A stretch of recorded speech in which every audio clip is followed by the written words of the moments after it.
Hello दोस्तों, मेरे channel में आपका स्वागत है। और आज की वीडियो में हम एक जन्म कुंडली से संबंधित कुछ प्रश्नों के उत्तर को जानने का प्रयास करेंगे। कुंडली की स्थिति कुंभ लगन की कुंडली है, जिसमें लगन में ही मंगल गुरु अच्छी अवस्था में है। पंचम के स्वामी सूर्य और बुध एक साथ बैठे हैं 12 भाव में, और नवम के शुक्र यहाँ पर नवम भाव के स्वामी यहाँ पर शुक्र एकादश भाव में है। ये ग्रह की स्थिति है। सप्तम भाव में चंद्रमा राहु एक साथ है और लग्नेश यहाँ पर दूसरे भाव में है। तो ये ग्रहों की स्थिति कुंडली की बनती है। तो इस कुंडली से संबंधित जो पहला क्वेश्चन है वो ये है कि क्या इनकी सरकारी नौकरी लगेगी। ये इनका सवाल पहला सवाल बनता है। देखिए, अगर सरकारी नौकरी की अगर हम बात करते हैं किसी भी व्यक्ति की कुंडली में, तो सरकारी नौकरी के लिए मुख्यतः जो ग्रह देखे जाते हैं वो सूर्य होते हैं। अब सूर्य यहाँ पर शनि की राशि में है, मकर राशि में है और 12वें भाव में है। तो यहाँ पर ये पीड़ित माने जाएंगे, कमज़ोर माने जाएंगे। उसके बाद देखिए, व्यक्ति का जो लगन है वो भी पाप कर्तरी में है। लग्नेश भी व्यक्ति का मजबूत नहीं है। और देखिए, लगन, लग्नेश या सूर्य, तीनों में से कोई एक बली होना परम आवश्यक है। लगन जब बली होगा जब लगन पर शुभ ग्रहों का प्रभाव होगा। उसके बाद लग्नेश बली होंगे, खुद की राशि में हो, उच्च में हो, मित्र में हो तो लग्नेश बली होंगे। या फिर आपकी कुंडली में सूर्य अच्छे हों, 5 नंबर में हो, 1 नंबर में हो या 9 नंबर में हो और 10-11 9-10-11 भाव में हो, तो ये स्थितियाँ बनती हैं जिसमें जो सूर्य बली होते हैं। अब देखिए, आपकी कुंडली में सूर्य कमज़ोर हैं। उसके बाद अगर हम भावों को देखते हैं, कनेक्शन देखते हैं, तो 2, 6, 10 और 11, इन दोनों भावों का जो चारों भावों का जो कनेक्शन बनता है वो जितना अच्छा बनेगा, व्यक्ति को सरकारी नौकरी की जो प्राप्त की योग हैं वो बहुत अच्छे बनेंगे। तो देखिए, यहाँ पर 8 और 9 मंगल और गुरु एक साथ हैं। तो ये इस बात को दिखाता है कि मंगल गुरु एक साथ हैं, कि कहीं ना कहीं चांस है कि व्यक्ति को सरकारी नौकरी प्राप्त हो सकती है। उसके बाद देखिए, छठे का स्वामी चंद्रमा ये सप्तम में है। तो ये इस बात को दिखाता है कि छठे का स्वामी सप्तम में गया तो व्यक्ति को बिजनेस करना ठीक नहीं होगा। व्यक्ति के जीवन में बिजनेस व्यक्ति को नुकसान दे सकता है। हाँ, किसी किसी इसी काम को बिजनेस बना सकती है। जैसे दवाई का काम है, डॉक्टर का काम, किसी दुख, ये होता है दुख को व्यक्ति बिजनेस बना सकता है। इसको कर कर व्यक्ति अपने जीवन में धन की स्थितियों को पा सकता है। जैसे वकील का काम कर कर, डॉक्टर का काम कर, पुलिस या ज्योतिषी का काम कर कर, इस तरह की स्थितियों को काम कर कर व्यक्ति अपने दुख को अपना बिजनेस बना सकता है। जैसे वकील का प्रोफेशन होता है, ये किसी के दुख को, तो ये अच्छा हो सकता है, तो बिजनेस चल सकता है। अदरवाइज ऐसे व्यक्ति को बिजनेस नहीं करना चाहिए। अब देखिए, कुंभ लगन वैसे भी सरकारी नौकरी जैसी नौकरी के लिए कुंभ लगन बना हुआ नहीं होता है, लेकिन कुंभ लगन के लिए सरकारी नौकरी सूट नहीं करती है। कुल मिलाकर बात ये कहें कि देखिए, लगन में मंगल गुरु हैं तो ये कहीं ना कहीं चांस दे सकते हैं। सूर्य की दशा में गुरु के अंतर्दशा हो तो व्यक्ति को सरकारी नौकरी प्राप्त हो सकती है। सूर्य में मंगल की अंतर्दशा हो तो प्राप्त हो सकती है। मंगल में गुरु की अंतर्दशा हो, गुरु में मंगल की दशा हो, तो व्यक्ति को इन सब दशांतर दशाओं में सरकारी नौकरी प्राप्त हो सकती है। लेकिन व्यक्ति को वर्तमान में सूर्य में गुरु की अंतर्दशा चल रही है। अब देखिए, सूर्य में गुरु की अंतर्दशा तो चल रही है, लेकिन सूर्य और गुरु का संबंध द्वितीय द्वादश है, जो कि इस बात की पुष्टि नहीं करता है। तो यहाँ पर मंगल और गुरु का संबंध ही है जो व्यक्ति को सरकारी नौकरी दे सकता है, लेकिन इसकी संभावना कम है, क्योंकि इसका समाने में भी समय है। तो इस हिसाब से सरकारी नौकरी की तैयारी करना कोई ज़्यादा बेनिफिट यहाँ पर नहीं होगा। किसी प्राइवेट नौकरी पर जाना, प्राइवेट नौकरी करना व्यक्ति के जीवन को अच्छा बना सकता है। अगले इनका सवाल है कि नौकरी चाहे प्राइवेट हो चाहे सरकारी हो, किसी प्रकार तो नौकरी में क्या परेशानियाँ आ सकती हैं। देखिए, परेशानी की अगर हम बात करते हैं तो ये छठा भाव है। छठा भाव आपके सप्तम में है और सप्तम में बैठकर लगन को देख रहा है। तो इसका मतलब है कि आपके जीवन में आपकी नौकरी आपको परेशानियाँ देगी, क्योंकि छठा भाव सप्तम में बैठकर लगन को देख रहा है। लगन हो गए आप, तो आपको ये परेशानियाँ जरूर देने का काम यहाँ पर करेगी। और यहाँ पर देखिए, दसम भाव के स्वामी भी लगन में ही बैठे हैं और लाभ भाव के स्वामी भी, धन भाव के स्वामी भी लगन। तो धन योग ये बहुत अच्छा है कि जब भी किसी व्यक्ति कुंडली में लाभ का स्वामी, धन का स्वामी लगन में हो तो ये अत्यंत श्रेष्ठ है। व्यक्ति को बहुत कम मेहनत में अधिक धन प्राप्त हो जाता है। लेकिन अगर आप प्राइवेट नौकरी करते हैं तो ये आपके लिए अच्छा रहेगा। आपको उसमें परेशानियां रहेंगी, समस्या रहेंगी, लेकिन तब भी आपके जीवन में धनागमन की स्थिति अच्छी रहेगी, श्रेष्ठ रहेगी और आप अपने जीवन यापन अच्छे से कर पाएंगे। सरकारी नौकरी में अगर तैयार करते हैं तो समय की बर्बादी यहाँ पर होगी, कोई लाभ प्राप्त आपको मुख्यतः नहीं होगा। अगला इनका सवाल है कि नौकरी करने के लिए कितना स्ट्रगल इनको करना पड़ेगा। देखिए, सरकारी नौकरी की बात करते हैं तो स्ट्रगल बहुत ज़्यादा होता है। कुंभ लगन, मकर लगन वालों को तो अगर इनका सूर्य ठीक हो, अच्छा हो, तो कम स्ट्रगल हो सकता है। लेकिन मकर कुंभ लगन वालों को सरकारी नौकरी के लिए बेहद स्ट्रगल करना पड़ता है। देखिए, आपका दसम भाव का स्वामी अच्छी अवस्था में, दसम भाव का स्वामी केंद्र में है, लगन में है। ये अपने आप में व्यक्ति को कर्मठ, मेहनती और बड़ा ही काम करने वाला, कार्य क्षेत्र में अपना दबदबा रखने वाला, कार्य क्षेत्र में अपनी स्थिति को मजबूत बनाकर रखने वाला है। गुरु यहाँ पर बैठकर आपको ज्ञानी, विवेकी, बुद्धिमान बनाने का काम यहाँ पर कर रहे हैं। तो स्ट्रगल आपको करना पड़ सकता है, क्योंकि देखिए दोनों जो ग्रह हैं वो पीड़ित हैं। मंगल भी यहाँ पर पीड़ित माने जाएंगे, गुरु भी पीड़ित माने जाएंगे, क्योंकि दोनों पाप गर्तरी में आए हुए हैं। तो देखिए दसम भाव आपका, जो दसम भाव का स्वामी वो पीड़ित है। दसम भाव पर किसी भी शुभ ग्रह की दृष्टि यहाँ पर नहीं पड़ रही है। तो कहने का मतलब है कि स्ट्रगल आपको करना पड़ेगा। एक अच्छी जॉब के लिए, अच्छी पोस्ट के लिए आपको स्ट्रगल जरूर करना पड़ेगा। और देखिए सूर्य की दशा आपको है, तो ये तो मान के चलेगी जितना आपको सूर्य की दशा चलेगी इतना तो आपको स्ट्रगल करना ही पड़ेगा। चंद्रमा की दशा में कहीं भी आपको आकर इस चीज़ में थोड़ा रिलैक्स मिल सकता है। ये आपको थोड़ा सही हो सकता है आपकी जॉब के लिए, नौकरी के लिए, प्राइवेट नौकरी के लिए। चंद्रमा की दशा फिर भी बहुत अच्छी रहेगी, लेकिन सूर्य की दशा किसी भी प्रकार से अच्छी नहीं रहेगी। अगला इनका क्वेश्चन है कि क्या रेलवे में नौकरी मिलेगी। देखिए, रेलवे की नौकरी केंद्र सरकार की नौकरी होती है, और केंद्र सरकार के जो कारक होते हैं वो सूर्य होते हैं, और सूर्य की कुंडली में बेहद कमज़ोर हैं। तो इस कारण इसकी संभावना बहुत कम है, ना के बराबर है। नौकरी के लिए एक बार दशमांश चार्ट में हम देखते हैं। देखिए दशमांश की अगर हम बात करते हैं तो मंगल और शुक्र यहाँ पर सप्तम भाव में हैं। दसम भाव का स्वामी यहाँ पर देखिए जो दसम भाव का स्वामी है वो सप्तम में है, जो इस बात को दिखाता है कि व्यक्ति के जीवन में जो नौकरी है, देखिए शनि नौकरी इतना लाभ देने वाली स्थिति नहीं बनाएगी, क्योंकि देखिए दशमांश चार्ट भी इनका सेम बनता है। नौकरी का भाव कौन बनता है, ये चंद्रमा जागर नवम में बैठा है, तो ये भी अच्छी स्थिति यहाँ पर नहीं है। केतु का छठे भाव में होना नौकरी के लिए ठीक नहीं, नौकरी में बार बार परेशानियों का होना। सूर्य की स्थिति अगर हम देखते हैं क्योंकि सूर्य शनि नौकरी के मूलतः मंगल कारक होते हैं, तो सूर्य शनि का साथ में होना ये भी बिल्कुल किसी भी रूप में अच्छा नहीं है नौकरी के लिए। तो प्राइवेट नौकरी करनी ही आपके लिए ठीक रहेगा। सरकारी नौकरी करने में आपको यहाँ पर क्योंकि सूर्य यहाँ पर भी पीड़ित अवस्था में है। इनका अगला सवाल है कि इनको जो नौकरी मिलेगा वो हाई सैलरी का मिलेगा, लो का मिलेगा। देखिए अगर आप किसी भी काम की शुरुआत करते हैं, किसी भी नौकरी की शुरुआत करते हैं, किसी बिजनेस की शुरुआत करते हैं, तो आपको शुरू में बहुत कम पैसे पर ही काम करना पड़ेगा। ये आपके कुंडली के अनुसार आपकी जीवन की स्थिति, क्योंकि देखिए धन भाव आपका पीड़ित है, धन भाव में शनि है, मतलब धन आना धीरे धीरे आना आपके लिए अच्छा होगा, क्योंकि शनि का काम धीरे धीरे होता है। और जो धन भाव के स्वामी वो पीड़ित हैं, इस कारण आपको देखिए लाभ शुक्र लाभ भाव में है, तो लाभ आपको 100% होगा, लाभ में कमी नहीं होगी। लेकिन वो जो लाभ का जो उन्नति होगी, जो ग्रोथ होगी, वो धीरे धीरे होगी। शुरुआत में आपको कम पैसे पर ही या कम पे स्केल पर ही आपको काम करना पड़ सकता है। ये स्थिति आपकी कुंडली में बनती है। अगले इनका सवाल है कि कुंडली से ही जानना चाहते हैं कि इनको किस प्रकार की जॉब मिल सकती है। देखिए अगर हम जॉब की बात करें तो ये किसी भी प्रकार की प्राइवेट नौकरी कर सकते हैं। लगन में मंगल का होना, लगन में गुरु का होना, ये भी व्यक्ति को जीवन में एक अच्छी नौकरी के लिए प्रेरित करता है, ये नौकरी दिलाता है। वर्तमान में सूर्य आपकी दशा चल रही है, तो सूर्य की दशा में किसी भी अच्छी नौकरी की उन्नति या उम्मीद करना आपके लिए बहुत श्रेष्ठ नहीं होगा। आपको जो भी नौकरी इस समय प्राप्त होती है, जैसी भी हो, आपको उसको करना ठीक रहेगा। अगर आप सोचते हैं कि इस समय छोड़कर बड़ी नौकरी कि बाद में बड़ी नौकरी करेंगे, तो वो आपके लिए अच्छा नहीं होगा, क्योंकि उसमें आपको बहुत समस्याएं जीवन में देखनी पड़ेंगी।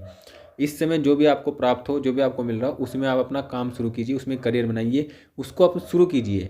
अगर आप कुछ भी नहीं शुरू करते हैं तो ये आपके लिए बहुत खराब स्थिति मानी जाएगी। तो प्राइवेट नौकरी आप किसी भी प्रकार की कर सकते हैं। अगर हम नौमान से भी बात करते हैं तो बुध अकाउंटेंट का काम कर सकते हैं या फिर बिजनेस से रिलेटेड कोई जॉब कर सकते हैं। मतलब जो अकाउंटेंसी का काम है उनमें भी आप अपनी नौकरी कर सकते हैं, ये भी आपके लिए ठीक है। मंगल से रिलेटेड देखिए, मंगल आपकी कुंडली में लगन में भी ठीक है, पीड़ित हैं, लेकिन फिर भी उनको हम ठीक कहेंगे। नौमांश में भी अच्छी अवस्था में है, और यहाँ पर दशमांश कुंडली में भी ये अच्छी अवस्था में। तो मंगल से संबंध में भी आप जैसे कमीशन का काम है, लाइसेंसिंग का काम है, प्रॉपर्टी का काम, ये भी आप कर सकते हैं। इसमें जुड़कर भी नौकरी कर सकते हैं, रियल इस्टेट में भी नौकरी कर सकते हैं, अकाउंटेंट में भी नौकरी कर सकते हैं, कॉमर्स फील्ड जो है इस तरह की फील्ड में भी नौकरी कर सकते हैं। मुख्यतः आपको अकाउंटेंट, बैंकिंग, फाइनेंस इस तरह की नौकरी अधिक प्राप्त होने की उम्मीद है। अगले इनका सवाल है कि इनकी कुंडली में शुक्र पीड़ित है, और इस शुक्र का इन्होंने उपाय किया तो क्या इनको क्या इनका स्ट्रॉन्ग हुआ, मतलब ये इस तरह का इनका क्वेश्चन है। देखिए जब भी कोई ग्रह कुंडली में कमज़ोर होता है और उसका हम जो उपाय करते हैं तो उसका प्रभाव हमें जीवन में देखने को मिलता है। जैसे शुक्र का आप बताते हैं कि आपने उपाय किया है, तो उपाय करने के बाद आपको जीवन में शुक्र से संबंधित चीज़ें अधिक प्राप्त होना प्रारंभ हुआ होगा। शुक्र से संबंधित जीवन में जो काम होने हैं वो अधिक होने हैं, अच्छे होने शुरू होते हैं। इससे ही जीवन में इस चीज़ का आभास होता है, अनुभव होता है कि व्यक्ति का जो वो ग्रह है वो अच्छा रिजल्ट दिया है। तो इस चीज़ से आप खुद इस चीज़ को महसूस कर सकते हैं, इस चीज़ का पता लगा सकते हैं। अगला इनका जो सवाल है वो है कि इनके सप्तम भाव में कौन सी राशि है। देखिए सप्तम भाव में इनके सिंह राशि है और सिंह राशि के स्वामी बनते हैं सूर्य, जो जाकर 12वें भाव में बैठे हैं, जो कि बिल्कुल भी अच्छी अवस्था में नहीं है, पीड़ित अवस्था में बैठे हुए हैं। उसके बाद इनके सप्तम भाव में चंद्रमा राहु है, जो चंद्रमा छठे के स्वामी बनकर 7वें में है, राहु के साथ हैं, जो भी सप्तम भाव को मन को पीड़ित और माता को पीड़ित करने का काम यहाँ पर ये कर रहे हैं।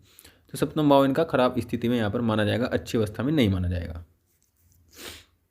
इनका अगला सवाल यह है कि इनको बिजनेस करना अच्छा रहेगा या नौकरी करना।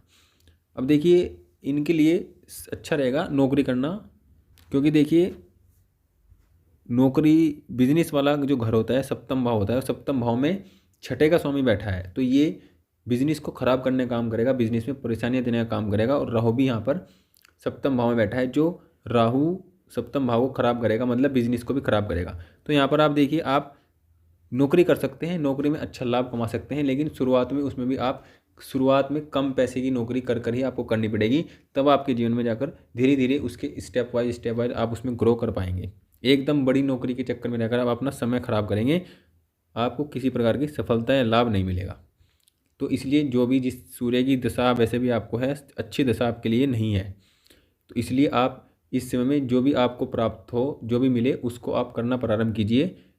खाली बैठने से आपके जीवन में आपको समस्या रहेगी, तो नौकरी करना बेस्ट रहेगा, नौकरी करना ज़्यादा अच्छा रहेगा बिजनेस के मुकाबले। अगला इनका सवाल है कि इनकी मनचाहे विवाह का योग इनके इनकी कुंडली में है नहीं, मतलब क्या इनका मनचाहा विवाह हो सकता है। तो देखिए सप्तम का स्वामी और पंचम का स्वामी एक साथ 12 में है और शुक्र लाभ भाव में है, तो ये हो सकता है, लेकिन वैवाहिक जीवन बहुत अच्छा नहीं है, श्रेष्ठ नहीं है, वैवाहिक जीवन बहुत अच्छा चले इसकी कोई कुंडली में गुंजाइश दिखाई नहीं पड़ती है। लेकिन हाँ इनकी इच्छा से इनका विवाह हो सकता है, इसकी संभावना कुंडली में बनती है। अगला ये जानना चाहते हैं कि क्या इनके संबंध 2-4 अधिक मतलब महिलाओं से हो सकते हैं। तो हाँ हो सकते हैं, शुक्र पीड़ित है इनका, शुक्र पर शनि की दृष्टि है, राहु की दृष्टि है, तो ये स्थिति इनके जीवन में बनने की योग बनते हैं, ऐसा व्यक्ति के जीवन में होता है। अगला इनका सवाल है कि जो इनकी पत्नी होगी वो सुंदर होगी या कम सुंदर होगी, ये कैसी होगी। देखिए सप्तम भाव पर चंद्रमा की स्थिति है और चंद्रमा यहाँ पर पूर्णिमा के हैं, मतलब शुक्ल पक्ष की पूर्णिमा के आसपास के चंद्रमा यहाँ पर सूर्य से काफ़ी दूर हैं। तो ये इस बात को दिखाता है, गुरु की दृष्टि है उस भाव पर, मंगल की दृष्टि है, इस बात को दिखाते हैं व्यक्ति की जो जीवन साथी होगी वो खूबसूरत होंगी, दिखने में अच्छी होंगी। ये अगला सवाल में जानना चाहते हैं कि चंद्रमा होने से जीवन साथी सुंदर हो सकते हैं, लेकिन राहु के होने से क्या सुंदरता पर प्रभाव पड़ेगा। तो ये इस बात को दिखाते हैं कि देखिए राहु जो है वो सिंह राशि में है और सिंह राशि के जो स्वामी बनते हैं सूर्य बनते हैं, तो इस सिंह राशि में होने के कारण कोई विशेष प्रभाव नहीं पड़ेगा, सुंदर जीवन साथी इनको प्राप्त होने के योग बनते हैं।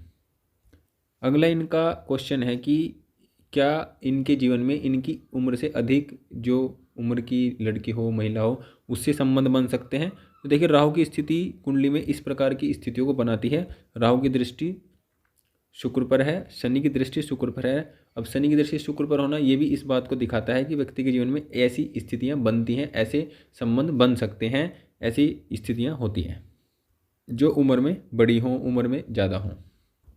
अगला ही जानना चाहते हैं कि जो इनकी जीवन साथी होगी वो उम्र में इनसे बड़ी होगी या नहीं होगी। तो देखिए उम्र में बड़ी होने का मतलब है कि अगर सप्तम भाव पर जब शनि का प्रभाव हो तो ये इस बात को दिखाता है कि व्यक्ति का जो विवाह होता है वो लेट होता है और किसी अधिक उम्र की महिला से होने के योग बनते हैं। लेकिन चंद्रमा ऐसी स्थिति यहाँ पर नहीं करता है, चंद्रमा यहाँ पर बली अवस्था में है, पीड़ित है लेकिन पीड़ित के साथ बली भी है क्योंकि वो शुक्ल पक्ष का चंद्रमा है।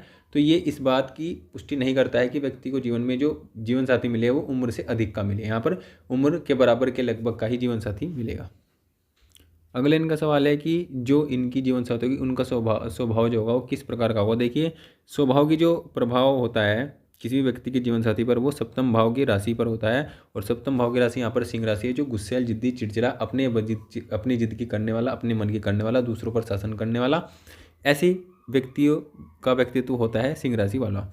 अब उसके बाद चंद्रमा है तो भावुकता भी व्यक्ति के अंदर होती है, लेकिन यहाँ पर राहु भी है तो व्यक्ति बहुत शातिर दिमाग, बहुत तेज दिमाग का भी होता है, जो चालाकियों भरा होता है, जो धोखा भी दे सकता है। ऐसी स्थितियाँ भी व्यक्ति के जीवन में, मतलब ऐसी स्थितियाँ व्यक्ति के मन में या व्यक्ति के व्यक्तित्व में होती हैं। तो इस सभी का मिला जुला रूप आपको आपके जीवन साथी में देखने को मिलेगा। अगले इनका सवाल है कि क्या विवाह के बाद इनका भाग्योदय होगा। देखिए, जब पंचम का स्वामी जब कोई सप्तम भाव का स्वामी नवम में हो, दसम में हो, एकादश में हो, तो व्यक्ति का सामान्यतः ये देखा जाता है कि व्यक्ति का जो विवाह के बाद जीवन होता है वो आर्थिक वृद्धि की दृष्टिकोण से बहुत अच्छा होता है। नवम में हो तो भाग्योदय होता है, व्यक्ति की हर इच्छाएं पूरी होती हैं, हर स्थिति व्यक्ति के लिए अच्छी होती है। और दसम में हो, एकादश में हो तो ये भी व्यक्ति के आर्थिक दृष्टिकोण से बहुत श्रेष्ठ होता है। लगन में हो, चतुर्थ में हो, पंचम में हो, तीसरे में भी हो तो भी श्रेष्ठ होता है। लेकिन आपका तो 12वें में है, तो ये इस बात की पुष्टि नहीं करता है कि आपके जीवन में आपके विवाह के बाद आपकी विवाह की उन्नति बढ़े, मतलब विवाह के बाद भाग्योदय हो, तो ऐसा योग कुंडली में नहीं है। लेकिन कुंडली में एक योग है कि जब भी कुंडली में शुक्र तीसरे में, छठे में, 10वें में और 11वें में हो तो व्यक्ति का विवाह के बाद योग उन्नति होती है, विवाह के बाद उसकी धन की स्थिति बढ़ती है। ये योग यहाँ पर है, लेकिन सप्तम भाव से ये योग नहीं बन रहा है, शुक्र से योग बन रहा है। तो कहने का मतलब है कि 50-50% आपको इस योग का लाभ मिल सकता है, कि बहुत कम चांस है कि आपका वैवाहिक जीवन के बाद, जो विवाह के बाद भाग्योदय हो सकता है, बहुत कम चांस है। स्थिति पूर्ण स्थिति नहीं है कि जैसे सप्तम भाव पीड़ित है तो ये स्थिति कम ही रहेगी, अच्छी नहीं रहेगी। अगले सवाल में जानना चाहते हैं कि शादी जब इनकी इच्छा से होगी तो जो लड़की होगी, लड़की के परिवार वाले होंगे, उनसे लड़ाई झगड़ा या कैसी स्थिति बन सकती है। तो बन सकती है, बिल्कुल बन सकती है। देखिए, ससुराल का भाव होता है, ससुराल का भाव 12वें भाव में है, तो ये कहीं ना कहीं परेशानी देने का काम कर सकता है। ऐसी स्थितियाँ व्यक्ति के जीवन में बन सकती हैं, जो लड़की के पक्ष होता है उसकी तरफ से आ सकती हैं। घर वाले ना मानने या किसी और अन्य प्रकार की समस्या भी लड़की की ओर से आ सकती हैं, ये स्थिति है। अगला इनका सवाल है कि इनका जो कोई जानना चाहते हैं कि इनका कोई अफेयर चलेगा तो वो कब चलेगा। देखिए, अफेयर की जो बात होती है वो प्रेम संबंध की बात होती है, पंचम भाव से देखी जाती है। अब सूर्य की आपको दशा है, सूर्य में अगर बुध की अंतर्दशा होगी तो ये स्थिति प्रारंभ होगी, या फिर उसके बाद चंद्रमा में जब बुध की अंतर्दशा होगी तब ये स्थिति प्रारंभ होगी, तब ये स्थिति देखी जाती है। सूर्य में शनि की स्थिति में भी सूर्य में शनि की अंतर्दशा में भी ये योग बन सकता है, क्योंकि शनि और सूर्य की दशा में बहुत विपरीत विपरीत स्थितियां बनती हैं। कुंभ लगन में ये अच्छा योग नहीं होता है, अच्छा समय भी नहीं होता है। विपरीत लोग और सही लोग व्यक्ति के जीवन में नहीं जुड़ते हैं, जो व्यक्ति का विकास कर सकें। विकास को बाधित करने वाले लोग अधिक मिलते हैं। अब ये जानना चाहते हैं कि जो जिससे फिर होगा वो वीडो होगी, क्या होगी। देखिए, वीडो की स्थिति अगर हम बात करते हैं तो वीडो के होने के चांस यहाँ पर कम है, वीडो की स्थितियाँ संभावना यहाँ पर कम है, ना के बराबर हैं। लेकिन ये छठा भाव है और छठे भाव का स्वामी सप्तम में है, तो छठे भाव से संबंधित जितने भी रिश्ते होते हैं उनसे संबंधित कोई हो सकता है, या इस प्रकार की जो जीवन में स्थिति है या कोई भी व्यक्ति है जुड़ सकता है जो छठे भाव से संबंध रखते हो, क्योंकि छठे भाव का संबंध सप्तम राहु से है। ये स्थिति हो सकती है, वीडियो होने के चांस यहाँ पर नहीं है। अगला सवाल है कि क्या वो लड़की कास्ट में होगी। तो कास्ट की संभावना कम है, कास्ट से बाहर की संभावना अधिक है, क्योंकि राहु का प्रभाव सप्तम भाव पर है। अगला इनका सवाल है कि जिससे इनका विवाह होगा क्या वो रिच फैमिली से होंगी। देखिए, सप्तम भाव सूर्य से प्रभावित है, तो रिच फैमिली से या अच्छे खानदान, कुल खानदान से होने की संभावना यहाँ पर बनती है। लेकिन यहाँ पर राहु भी है, चंद्रमा भी यहाँ पर अच्छी अवस्था में है, तो यहाँ पर कुल मिलाकर ये योग बनता है कि व्यक्ति के जीवन में जो जीवन साथी हो सकती है वो किसी अच्छे फैमिली से, रिच फैमिली से, अच्छे कुल खानदान से होने के पूरे पूरे योग बनते हैं। अगला इनका सवाल है कि क्या इनका जो मैरिड लाइफ होगा वो कैसा रहेगा। देखिए, मैरिड लाइफ इस कुंडली में एक लाइन में कहूँ तो बिल्कुल अच्छा नहीं होगा, खराब रहेगा, क्योंकि सप्तम छठे भाव में सप्तम का स्वामी और सप्तम का स्वामी 12वें में है, तो सप्तम का संबंध छठे और 12वें से बन रहा है, तो जिस कारण मैरिड लाइफ बिल्कुल भी अच्छा नहीं रहेगा। अगले इनका सवाल है कि क्या जो जीवन साथी हैं उनसे लड़ाई झगड़े की स्थितियां बनेंगी। देखिए, मंगल का प्रभाव सप्तम भाव पर है, राहु का प्रभाव भी है, तो ये स्थिति बन सकती है कि लड़ाई झगड़े की स्थितियां बन सकती हैं, और लड़ाई झगड़ा हर दूसरे दिन, चौथे दिन लड़ाई झगड़ा होता रहे, इस प्रकार की स्थितियां भी कुंडली में बनने की स्थितियां बनती हैं। अगले इनका सवाल है कि जो जीवन साथी होगी क्या इनका ध्यान रखने वाले होगी, केयर करने वाले होगी। देखिए जो सिंह राशि के स्वामी, सिंह राशि वाले जो जातक होते हैं, सिंह राशि से जिस भी व्यक्ति का जातक देखा जाता है वो केयर करने वाला नहीं होता है, विशेषकर लापरवाह इंसान रिश्तों के मामले में ऐसे होते हैं। तो ये संभावना कम है कि आपको केयरिंग वाइफ मिले, क्योंकि सप्तम भाव में राहु का प्रभाव है, सप्तमेश 12वें घर में है, ये स्थिति कम है जो केयरिंग वाइफ आपको मिले, ना के बराबर है। अगले इनका क्वेश्चन है कि जीवन साथी जो होगी वो कहाँ पर इनको मिल सकती है। देखिए गुरु का प्रभाव है तो किसी शिक्षण संस्थान में मिल सकती है, मंदिर के आसपास, या शिक्षण संस्थान भी यहाँ पर देखा जा सकता है। ये सप्तम भाव पर गुरु का प्रभाव भी, मंगल का प्रभाव भी, केतु का प्रभाव भी, चंद्रमा में राहु का, अब बहुत सारे प्रभाव कुंडली में यहाँ पर बने हुए हैं। और मुख्य रूप से अगर हम देखें तो यहाँ पर चंद्रमा अधिक प्रभावशाली ग्रह दिखाई दे रहे हैं, क्योंकि मंगल और गुरु पीड़ित अवस्था में है, राहु भी पीड़ित है, राहु चंद्रमा को पीड़ित कर रहे हैं, लेकिन चंद्रमा फिर भी शुक्ल पक्ष के होने के कारण बली अवस्था में है। तो किसी रिश्तेदार या मतलब किसी रिलेटिव के आसपास में ही, रिलेटिव से जुड़कर ही रिलेटिव के आसपास में ही आपको ये सब स्थितियाँ बन सकती हैं, जीवन साथी को प्राप्त होने की स्थितियाँ, मिलने की स्थितियाँ बन सकती हैं। अगले इनका सवाल है कि कॉमर्स फील्ड छोड़कर ये कुछ और पढ़ाई करें या इसी फील्ड को ये रखें, क्योंकि इनके पास कॉमर्स की फील्ड है। देखिए कॉमर्स की फील्ड की अगर हम बात करते हैं तो शनि आपके लग्नेश हैं, तो ये कॉमर्स फील्ड को अच्छा करते हैं, कि मतलब कि ऐसे व्यक्ति कॉमर्स फील्ड से जुड़ा रहे तो ठीक है। क्योंकि देखिए पंचम के स्वामी बनते हैं बुध, जो जाकर 12वें में है, और बुध जो है वो कॉमर्स जैसे, अकाउंट जैसे, फाइनेंस जैसी, बैंक जैसी फील्ड को दिखाते हैं। अब नवमांश कुंडली में बुध 10वें भाव में है, जो इस बात को दिखाते हैं कि आपके कर्म क्षेत्र पर बुध का प्रभाव रहेगा। दशमांश में अगर हम बात करते हैं तो बुध आपके गुरु के साथ हैं 3रे भाव में, जो कि काल पुरुष में इनका खुद का घर होता है। और देखिए ये दोनों चंद्रमा से देखे जा रहे हैं, तो बुध की स्थिति यहाँ पर आपकी कुंडली में योग कारक भी होती है, बुध आपके लिए अच्छे ग्रह भी होते हैं। तो कॉमर्स की फील्ड आपके लिए ठीक है, कॉमर्स फील्ड में ही आप बने रहें, इसमें ही लगातार काम करें, इसमें ही आपको सक्सेस मिलेगी, इसमें आप अच्छा धन अर्जन करेंगे। अगला ये क्वेश्चन कर रहे हैं कि ये बीकॉम कर रहे हैं तो क्या ये कंप्लीट हो पाएगा, क्या इसमें सक्सेस मिल पाएगी। देखिए सूर्य की दशा है, सूर्य की दशा में आपका कोई भी काम कंप्लीट हो, कोई भी काम अच्छा हो, इसकी संभावना कम है। तो आप अपनी मेहनत पर फोकस करिए, अपनी मेहनत लगातार जारी रखिए, जिससे आपको सफलता मिले। अदरवाइज़ इसमें लेट हो सकता है, या कुछ कमी हो सकती है, या कुछ भी समस्या हो सकती है किसी भी प्रकार की, जिससे आपका काम रुक जाए, क्योंकि रुकने की स्थितियाँ सूर्य की दशा में आपको बहुत अधिक बनेंगी, काम होने की स्थितियाँ कम बनेंगी। तो अपने काम पर फोकस करें, काम पर ध्यान दें, जिससे आपका काम जो है बने, क्योंकि सूर्य की दशा आपके लिए ठीक नहीं है, ये इसमें रुक भी सकती है, इसमें प्रॉब्लम भी आ सकती है। सूर्य की दशा आपके लिए इस प्रकार की रहेगी, तो आप बहुत ध्यान दें इस चीज़ पर कि आप अपने काम को अच्छे से कर पाएँ, मेहनत करें। मेहनत नहीं करेंगे तो ये आपको दुख देने वाली स्थिति बन सकती है, आपकी जो पढ़ाई है वो रुक भी सकती है, पढ़ाई में कम मार्क्स भी आ सकते हैं। सूर्य की दशा किसी प्रकार से आपको सपोर्ट करने वाले नहीं है, आपको खुद अपनी मेहनत करनी होगी, मेहनत में किसी प्रकार का आलस्य नहीं करना होगा, जिससे आपकी कोई कमी हो या किसी प्रकार की समस्या आपको देखनी पड़े। अब ये क्वेश्चन पूछते हैं कि ये MBA कर पाएंगे या PGDM कर पाएंगे। देखिए MBA हम बात करते हैं, देखिए जो उच्च शिक्षा होती है, उच्च शिक्षा का स्वामी आपका शुक्र है, शुक्र जाकर लाभ भाव में, तो उच्च शिक्षा आपको जीवन में प्राप्त होगी, ये इस बात को दिखाता है। तो MBA आप कर सकते हैं, PhD, दोनों में से आप कुछ भी कर सकते हैं जो आप चाहें।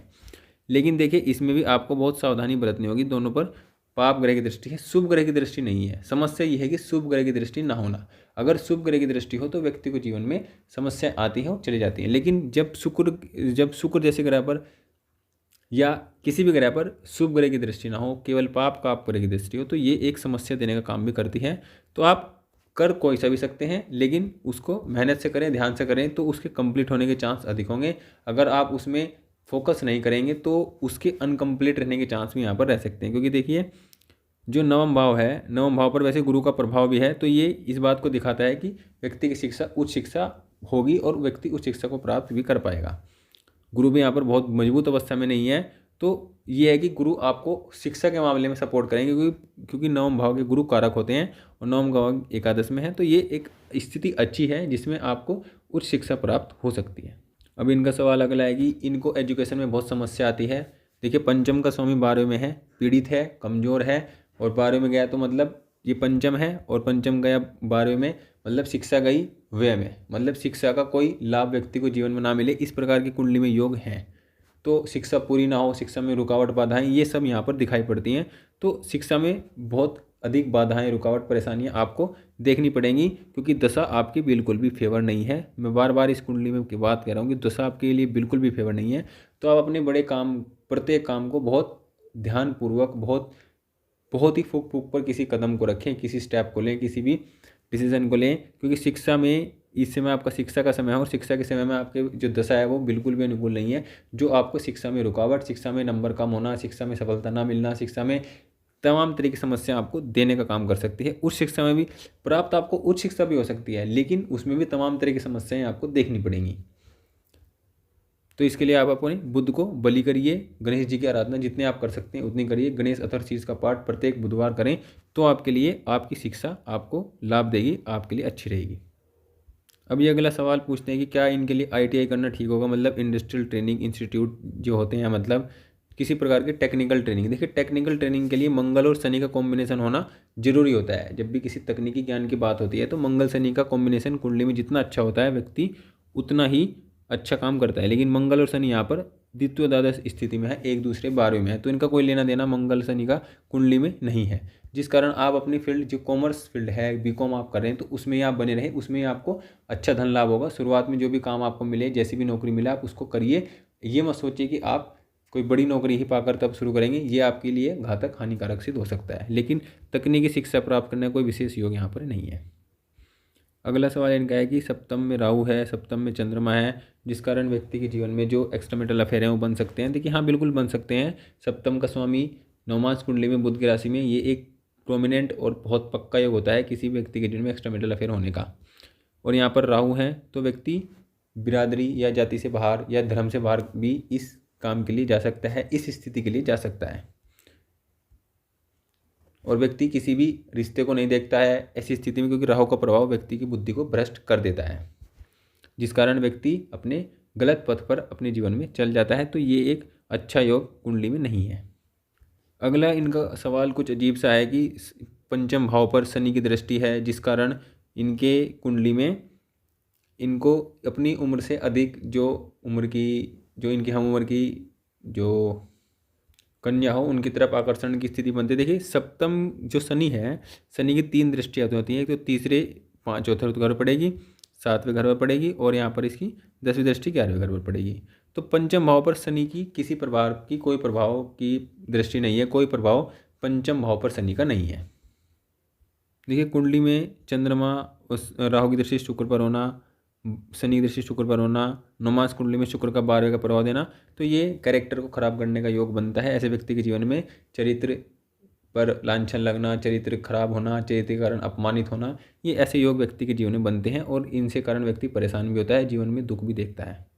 अगले इनका सवाल है कि ये जानना चाहते हैं कि इनकी कुंडली में इनकी जो जीवन साथी होंगी, जीवन साथी की बहनों की स्थिति। अब देखिए, बड़ी और छोटी हो सकती हैं।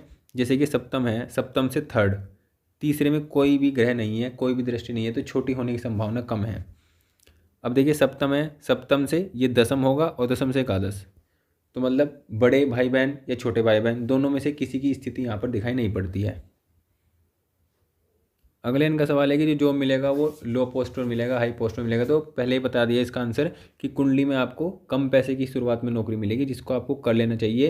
अगर आप नहीं करते हैं तो आप अपने जीवन में बहुत समस्या से घिरने का काम यहाँ पर करेंगे। तो जिस समय आपको नौकरी, जैसी नौकरी मिली उसको आपको लेना चाहिए, जिससे आपके जीवन की स्थिति और अच्छी हो, क्योंकि शनि से प्रभावित लगन है, तो धीरे धीरे ही ग्रोथ होगी, एकदम से ग्रोथ नहीं होगी। अगले इनका सवाल है कि इनकी जो जीवन साथी और इनकी माता का इनसे कैसा तालमेल रहेगा। देखिए, जीवन साथी का स्वामी होता है इस कुंडली में सूर्य, और ये जो इनकी माता का जो ग्रह होगा, घर होगा, वो चतुर्थ भाव होगा। चतुर्थ भाव माता का घर होता है। तो दोनों का संबंध द्वितीय द्वादश है, तो कोई विशेष अच्छा संबंध यहाँ पर दिखाई नहीं पड़ता है। अगला इनका सवाल है कि केतु की दृष्टि पंचम पर है, तो इसका क्या प्रभाव पड़ेगा। ऐसा व्यक्ति जीवन में प्रेम के मामले में भटकता है, तरसता है। और देखिए, प्रेम के मामले में भटकना, तरसना स्थिति मन का कामुक विचारों को लेकर बहुत अधिक परेशान रहना, तो व्यक्ति के जीवन में बहुत अधिक पथभ्रष्ट की स्थिति बन जाती है। व्यक्ति भ्रम में जीता है, सपनों में जीता है, ख्यालों में जीता है, ख्याली पुलाव में रहता है। व्यक्ति को किसी प्रकार की सफलता नहीं मिलती है, लेकिन वो उस चीज़ों की तरफ आकर्षण बना रहता है उसका, क्योंकि मंगल और गुरु का प्रभाव भी लगन पर है, तो ये कहीं ना कहीं, और शुक्र लाभ भाव में तो प्राप्त तो हो सकती हैं चीज़ें, लेकिन पंचम भाव पर दृष्टि से व्यक्ति का जो भ्रष्ट है मन वो रहता है, मतलब पथ भ्रष्ट है, वो कोई क्लियर चीज़ उसको नहीं प्राप्त होती है ना प्रेम में। अब प्रेम के भाव पर दृष्टि है तो प्रेम के मामले में किसी भी चीज़ में क्लियर नहीं होगा, साफ सुथरी स्थिति व्यक्ति को दिखाई नहीं पड़ेगी जीवन में। व्यक्ति अंधाधुंध जो स्थिति होंगी उनमें अपने आप को सर्वाइव करता चला जाएगा, काम करता चला जाएगा, उनसे संबंधित निर्णय लेता चला जाएगा, लेकिन किसी भी चीज़ की क्लियर कट स्थिति जीवन में नहीं देखनी पड़ती है। जैसे प्रेम के मामले में क्लियर कट स्थिति नहीं होगी, बहुत समस्या इसमें रहने वाली है। अगला जो क्वेश्चन है वो संतान को लेकर है। देखिए संतान का स्वामी 12वें घर में है, जो कि एक अच्छा योग नहीं है। संतान से संबंध यहाँ पर खराब करने की स्थिति है। शुक्र की दृष्टि संतान भाव पर है, तो दिखने में सुंदर या ज्ञानवान गुणवान संतान होगी, लेकिन उससे आपके संबंध अच्छे नहीं होंगे, आपको उससे कोई लाभ नहीं होगा जीवन में, कोई मान सम्मान, कोई जीवन में सुख प्राप्त नहीं होगा, क्योंकि आपके ये लगन है और ये 12वां है, तो ये आपसे 12, मतलब आपका व्यय, आपका लॉस यहाँ पर दिखाई पड़ता है संतान के द्वारा, लेकिन आपको कोई लाभ विशेष नहीं दिखाई देता है। अगला इनका सवाल है कि जो इनकी विवाह इनका इच्छा से ये चाहते हों तो उसमें कोई प्रॉब्लम आएगी या इन दोनों को अलग रहना पड़ सकता है। देखिए अलग नहीं रहना पड़ेगा, साथ में ही रहना पड़ेगा, साथ में स्थितियाँ बनेंगी, लेकिन घर वालों जो किसी भी तरफ से प्रॉब्लम आ सकती हैं, कन्या पक्ष की तरफ से अधिक प्रॉब्लम आने की संभावना कुंडली में दिखाई पड़ती हैं। उसके बाद इनका क्वेश्चन है कि इनके जो संबंध हैं वो इनकी बड़ी उम्र से महिलाओं से बन सकते हैं, तो ये क्वेश्चन का जवाब पहले भी दिया गया है, संभावना कम है, इस चीज़ की संभावना कम है। अगला इनका सवाल है कि इनके जीवन में महिला का आगमन के बारे में हम बात कर सकते हैं। देखिए कोई भी महिला का आगमन हो, कोई भी प्रेम संबंध शुरू हो, तो उसमें पंचम भाव का रोल होता है। अब सूर्य आपकी दशानाथ बने हुए हैं और सूर्य में किसी ऐसी स्थिति का होना मुश्किल है, लेकिन जो आपके जीवन में आपको दुख दे, आपके हर चीज़ को खराब करे, आपके हर लक्ष्य को प्रभावित करे, इस तरह के व्यक्ति जीवन में आ सकते हैं, इस तरह की स्थितियां बन सकती हैं। तो सूर्य की दशा में जैसे आपको शनि की अंतर्दशा हो, सूर्य की दशा में शुक्र की अंतर्दशा में आपको विशेष रूप से ये स्थिति देखने को मिल सकती है, या फिर चंद्रमा में शुक्र की दशा हो, चंद्रमा में राहु की दशा हो, ये स्थितियाँ कुछ ऐसी स्थितियाँ जिनमें आपको ये योग या इस प्रकार के जीवन में लोग देखने को मिल सकते हैं।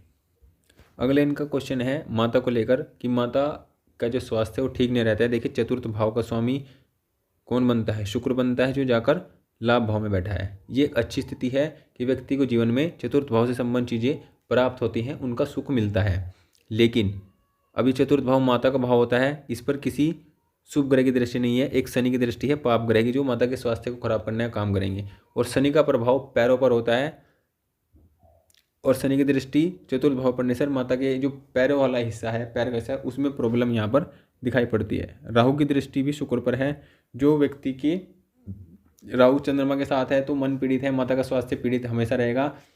माता मानसिक तनाव भी लेने की स्थिति में यहाँ पर आ सकती है, मतलब मानसिक तनाव अधिक लेने का काम यहाँ पर कर सकती हैं, या मानसिक तनाव उनको अधिक हो सकता है। तो शनि की दृष्टि माता के घर के कारक और माता के घर के स्वामी दोनों पर पड़ रही है, दोनों पर पाप ग्रह है, शनि और राहु का प्रभाव है, तो ये स्थिति समस्या देने वाली हो सकती है। सूर्य के बाद आपको चंद्र की दशा चलेगी, जो आपके जीवन में आपकी माता के स्वास्थ्य को ध्यान रखने का समय होगा। इसके उपाय आप अभी से करें तो माता का स्वास्थ्य आपको ठीक होगा, अदरवाइज आपको माता के स्वास्थ्य संबंधित जीवन में समस्याएं देखने को मिलेंगी जब चंद्रमा की दशा आपको प्रारंभ होगी। देखिए इनके पिता की मृत्यु, अकाल मृत्यु इन्होंने बताया हुआ है। देखिए ये पिता के स्वामी हैं। देखिए यहाँ पर भाव की स्थिति की हम बात करते हैं तो भाव पर किसी भी दृष्टि नहीं है, किसी प्रकार की कोई ग्रह की दृष्टि नहीं है। उसके बाद जो भावपति है वो पीड़ित है। देखिए ये पीड़ित है पूरी तरह से, क्योंकि पाप कर्तरी में आया हुआ है, तो ये पीड़ित है। उसके बाद जो भाव का कारक है, मतलब जो पिता का कारक होता है, वो खुद पीड़ित है, वो भी 12वें घर में जाकर लॉस की स्थिति में है। तो पिता के सुख के योग कुंडली में बिल्कुल भी नहीं दिखाई पड़ते हैं। पिता का भाव नवम भाव भी होता है, और इस पर भी शनि की दृष्टि है, शुक्र राहु की दृष्टि है, तो पिता के सुख की स्थिति कुंडली में अधिक नहीं है या किसी प्रकार से नहीं है। तो इस कारण पिता की मृत्यु का होना ये कुंडली में दिखाई पड़ता है, क्योंकि पिता का सुख जीवन में यहाँ पर नहीं है।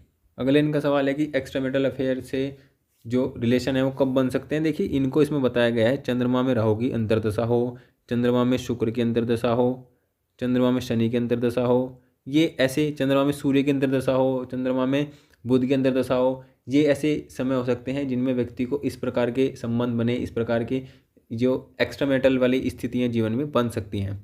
अभी सूर्य की दशा है, सूर्य में शुक्र का अंतर हो तो भी बन सकता है, सूर्य में शनि का अंतर हो तो भी हो सकता है। ये कुछ ऐसा एक क्रूशियल टाइम इनके जीवन का है जो बिल्कुल भी ठीक नहीं है, जो इस तरफ इनको लेकर जाने का काम करेगा और व्यक्ति जीवन में भटकाव में जरूर जाएगा और जीवन में अपने समय, अपने पैसे और अपनी स्थिति को खराब करने का काम करेगा। अगला इनका सवाल है कि इनके जीवन में इनका स्वास्थ्य कैसा रहेगा, कोई बड़ी बीमारी होने का योग तो नहीं है। देखिए हम बात करते हैं स्वास्थ्य के बारे में, तो ये अष्टम के स्वामी हैं, अष्टम के स्वामी द्वादश में है, तो बीमारी होने के योग बन सकते हैं क्योंकि अष्टम का स्वामी 12वें में है। लग्नेश यहाँ पर कमजोर अवस्था में माने जाएंगे क्योंकि जिस राशि में लग्नेश है वो राशि स्वामी पीड़ित है, तो लग्नेश यहाँ पर मजबूत नहीं है। अगर लग्नेश मजबूत होते तो ये एक विपरीत राजयोग का कार्य करता, लेकिन विपरीत राजयोग का कार्य यहाँ पर ये नहीं करेगा। अब देखिए लगन यहाँ पर पीड़ित है तो व्यक्ति के जीवन में व्यक्ति को खुद के व्यक्तित्व से, खुद के शरीर में समस्या होने की पूरे योग बनते हैं। केतु है तो ऐसे योग बनेंगे जो व्यक्ति के समझ में ना आए, ना डॉक्टर के समझ में आए। मंगल से संबंधित है तो व्यक्ति के जीवन में ऑपरेशन भी हो सकता है। गुरु है तो व्यक्ति के पेट में संबंधित समस्या हो सकती है। ये ऐसी कुछ समस्याएं जिनसे संबंधित व्यक्ति के जीवन में शारीरिक समस्याएं हो सकती हैं, जैसे कि खून की समस्या हो सकती है, ब्लड प्रेशर हो सकता है, या फिर कोई ऑपरेशन हो, ये भी यहाँ पर योग बनते हैं। और गुरु यहाँ पर मोटापा होना शरीर में और पेट से संबंधित समस्याएं व्यक्ति के जीवन में होने के योग बनते हैं। तो इस तरह के योग हैं कि कोई बड़ी बीमारी का योग यहाँ पर नहीं है क्योंकि छठे भाव से किसी भी प्रकार से इस ऐसे ग्रहों का संबंध नहीं है, लेकिन कहीं ना कहीं व्यक्ति के जीवन में परेशानियाँ, शारीरिक जो स्वास्थ्य संबंधी परेशानियाँ वो बनी रहेंगी, लगातार बनी रहेंगी। अब देखिए इनका अगला सवाल है कि इनकी आंखों में प्रॉब्लम है। देखिए आँख की अगर हम बात करते हैं तो ये दाईं आँख और ये बाईं आँख, ये दो भाव होते हैं व्यक्ति के जीवन में आँखों के, और दोनों ही पीड़ित हैं। एक में शनि बैठे हैं, एक में सूर्य बैठे हैं। सूर्य कमजोर अवस्था में, शनि भी कमजोर अवस्था में है, तो यहाँ पर आँखों की समस्या है और व्यक्ति को सूर्य की दशा भी चल रही है, तो ये एक समस्या है व्यक्ति के जीवन में। इतना इनको सूर्य की दशा रहेगी तो आंखों की समस्या भी रहेगी। इसके लिए इनको सूर्य को सुबह जल देना होगा। जैसे सूर्य सुबह सुबह उदय हो, लाल रंग जितना सूर्य का हो उस समय में जितना जितना इनको सूर्य को अर्घ दिया जाए तो ये इनकी आंखों की समस्याओं को दूर कर सकता है। और ये इसके लिए मेडिटेशन भी कर सकते हैं, वो भी इनके लाभ देखो। लेकिन सूर्य को लाल लाल लाल जब सूर्य निकलता है और लाल लाल हो तब ही सूर्य को जल दिया जाए, तो तब ये आंखों की समस्या व्यक्ति की दूर हो सकती है। अब इनका अगला सवाल है, इनके बाल सफ़ेद हो रहे हैं। देखिए सूर्य की दशा है तो ये सब जितने भी नेगेटिव काम आपके साथ होने हैं ये सब होंगे, क्योंकि सूर्य यहाँ पर 12वें घर में है और सूर्य लगन के कारक हैं। देखिए लगन के कारक होते हैं सूर्य, और 12वें घर में है तो लगन के फलों को कमज़ोर कर रहे हैं। और सिर हमारा लगन होता है, लगन भाव से हम सिर को देखते हैं, तो सूर्य की दशा के कारण, सूर्य के पीड़ित होने के कारण ये जो बाल सफ़ेद होना, आँख का कमज़ोर होना, ये सब सूर्य की दशा के कारण आपको सब हो रहा है। तो इसके लिए आपको सूर्य को उपाय करें, आप सूर्य से संबंधित सूर्य को जल दें, गायत्री मंत्र का जाप करें प्रत्येक रविवार को। इससे आपके जीवन में इन चीज़ों में आपको सुधार देखने को मिलेगा। अगला इनका सवाल है कि लीवर और यूरिक एसिड। देखिए शुक्र पीड़ित हैं तो किडनी स्टोन और जो किडनी हो गया, स्टोन हो गया और गुप्त अंग हो गए, उनसे संबंधित रोग व्यक्ति को जीवन में भी देखने पड़ सकते हैं। उनसे संबंधित व्यक्ति के जीवन में समस्याएं देखने को मिल सकती हैं। यहाँ पर किडनी जैसे स्टोन की समस्या हो सकती है और लीवर की समस्या भी हो सकती है, लेकिन लीवर की कोई बड़ी समस्या यहाँ पर नहीं। लेकिन शुक्र पीड़ित हैं तो पथरी, स्टोन, इसी समस्या ज़्यादा दिखाई दे पड़ती। अगले इनका सवाल है कि इनकी स्किन भी इनके खराब होने की स्थिति में आ रही है। देखिए स्किन का कारक बुध होता है, बुध पीड़ित है और इस कारण ये भी बुध के उपाय करने से ठीक होगा। देखिए बहुत अधिक स्थितियां कुंडली में जब अनुकूल ना हो तो व्यक्ति को अनेक समस्याओं का सामना करना पड़ता है, जैसे शारीरिक समस्या, सूर्य से संबंधित अलग समस्या होगी। बुध स्किन के कारक होते हैं, त्वचा के संबंधित कारक होते हैं, त्वचा जैसे रोग अगर बुध पीड़ित हों तो व्यक्ति को जीवन में त्वचा संबंधी समस्याएं देखने को मिलती हैं। तो त्वचा संबंधी समस्या को दूर करने के लिए बुध के उपाय, बुध का बीज मंत्र, गणेश जी की आराधना। गणेश जी की आराधना आपको 100% करनी चाहिए। बुध का बीज मंत्र, बुध ग्रह की पूजा, ये आपके लिए 100% आपके लिए सबसे अधिक लाभकारी होगी, क्योंकि पंचम भाव बुद्धि का भाव होता है, ज्ञान का भाव होता है। और जितना ही बलि रहेगा उतना व्यक्ति अपने जीवन में सही रास्ते पर चलेगा, सही मार्ग पर चलेगा, और यही आपके जीवन का जीने का उद्देश्य को बनाने का काम करेगा। तो बुध के पीड़ित होने के कारण ये स्थिति बनी है, स्किन का ठीक ना होना, स्किन का डार्क होना या स्किन में तरह तरह की परेशानियां होना। तो बुध के उपाय करने से ये भी आपको सही हो जाएगा। तो इस प्रकार हमने इनकी सब वीडियो के इनके सभी क्वेश्चन के आंसर यहाँ पर दे दिए गए हैं। Thank you. इनका अगला सवाल ये है कि ये जानना चाहते हैं कि मांगलिक स्थिति के बारे में, कि इनकी मांगलिक होने की जो स्थिति है वो इनके जीवन पर किस प्रकार प्रभाव डालेगी। तो देखिए, मंगल का लगन में होना व्यक्ति को मांगलिक बनाता है, और मंगल का लगन में होने से व्यक्ति के जीवन में देखिए चतुर्थ भाव पर मंगल का प्रभाव होगा, सप्तम पर प्रभाव होगा, उसके बाद अष्टम पर प्रभाव होगा, जिससे व्यक्ति के जीवन में परिवार से संबंधित, घर परिवार से संबंधित, व्यक्ति के सुख से संबंधित। और यहाँ पर देखिए सप्तम भाव में भी राहु विराजमान है और मंगल की दृष्टि पड़ेगी, चंद्रमा है, तो ये कहीं ना कहीं व्यक्ति के जो वैवाहिक जीवन है उसमें अधिक परेशानियों को बनाने वाला होगा, लड़ाई झगड़े कलह का वातावरण बनाने वाला होगा। वैवाहिक जीवन में जो वातावरण होगा वो बहुत ही अशांतिपूर्ण रहेगा। इस तरह की स्थिति ये मंगल करने का काम करेंगे, क्योंकि देखिए मंगल के पास जो लॉर्डशिप है वो कर्म की है, मतलब कर्म कार्य क्षेत्र से प्रभावित हैं, और कार्य क्षेत्र को व्यक्तित्व, मतलब व्यक्ति के व्यक्तित्व में वो कार्य क्षेत्र आ गए हैं। जैसे कार्य क्षेत्र का ग्रह व्यक्ति की कुंडली में व्यक्तित्व में है, मतलब उसकी पर्सनैलिटी में एक काम करने का एक जुनून, जो काम करने की जो इम्पोर्टेंस है वो बहुत ज़्यादा है, और वो जो प्रॉब्लम है वो उसके वैवाहिक जीवन को प्रभावित यहाँ पर करेगी। उसमें लड़ाई झगड़े कलह का वातावरण, मतलब काम के कारण, प्रोफेशन के कारण भी व्यक्ति के जीवन में लड़ाई झगड़े रहने की स्थिति है। वैवाहिक जीवन में समस्या यहाँ पर साफ साफ दिखाई पड़ रही है। लेकिन साथ साथ यहाँ गुरु की दृष्टि है, लेकिन गुरु की दृष्टि होने से कुछ प्रभाव, कुछ राहत जरूर मिलेगी, लेकिन यह है कि गुरु यहाँ पर पीड़ित हैं, मंगल भी पीड़ित हैं। अब मंगल पीड़ित हैं तो इनका नेगेटिव इफेक्ट ज़्यादा मिलेगा बल्कि पॉजिटिव इफेक्ट के मामले, क्योंकि इधर भी पाप ग्रह हैं, इधर भी कुर ग्रह हैं, तो दो पाप या कुर ग्रहों के बीच में जब कोई ग्रह आता है तो वो पाप कर्तरी में रहता है, और पाप कर्तरी में रहकर उसके जो नैसर्गिक कारक हैं, जो अब मंगल सही टाइम पे सही डिसीजन लेना, सही टाइम पे सही काम करना, अपनी इम्पल्सिवनेस को, अपनी ऊर्जा को सही जगह पर शो करना, सही जगह पर उसका यूज़ करना, ये सब होता है। लेकिन ऐसा व्यक्ति ना करके अपनी एनर्जी को सही टाइम पे ना यूज़ करके उस एनर्जी को एक ऐसे समय में यूज़ करता है जिस समय उस एनर्जी की आवश्यकता नहीं होती है, जिस काम की जरूरत नहीं होती है उस समय उस काम को करता है। इस तरह ये खैली पुलाव रहता है, मेहनत कम करता है ऐसा व्यक्ति। तो कुछ इस तरह की परेशानी ये मंगल देने का काम ये करेगा, और वैवाहिक जीवन में लड़ाई झगड़े कलह का वातावरण बनाने का 100% इस कुंडली में योग है। अगला इनका सवाल है कि इनके जीवन में इनके बंधन की स्थिति कैसी होगी। बंधन की जाने जाते हैं, देखिए कैद बंधन का जो भाव होता है छठा भाव होता है, सेवा बंधन नौकरी इन सब का भाव छठा भाव होता है, और छठा भाव का स्वामी सप्तम में है, तो ये स्थिति जीवन में बन सकती है। और ये व्यक्ति जीवन में बनने के कारण व्यक्ति का जो वैवाहिक जीवन है वो प्रभावित यहाँ पर रहेगा।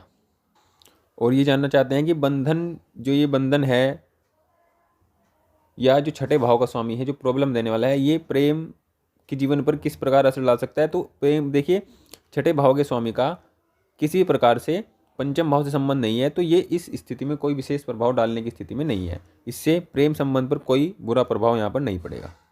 लेकिन आज शुक्र पीड़ित हैं राहु और शनि से, तो ये प्रेम संबंधों में धोखा, प्रेम संबंधों में जालसाजी और प्रेम संबंधों में समस्याएं देने का काम करेगा, असफलता देने का काम यहाँ पर करेगा।